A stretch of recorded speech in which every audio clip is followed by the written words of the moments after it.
Hej, jeg vil nu kort forklare, hvordan du kan gå ind og købe kryptovalutaer over nettet, så hvordan man handler med det.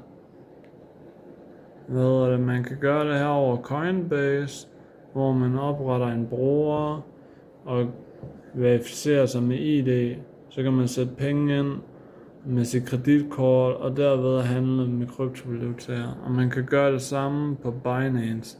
Det er de to af de største og mest sikre kryptovaluta handelsplatforme, så jeg vil anbefale dem. Og i forhold til hvilke man bør købe, så bør man uden tvivl starte med Bitcoin eller Ethereum. Det er de to største, og de er ikke lige så volatile som andre. Nogle er meget unpredictable. Der kommer ofte nogle nye ud på markedet, og man ved ikke, hvordan de vil reagere. Så jeg vil anbefale Bitcoin og Ethereum, helst Bitcoin i starten. Og sørg for ikke at holde pengene for længe, men sørg for også at følge med i udviklingen af nyhederne, så man er klar til at tage dem ud, hvis der kommer et spike. Tak.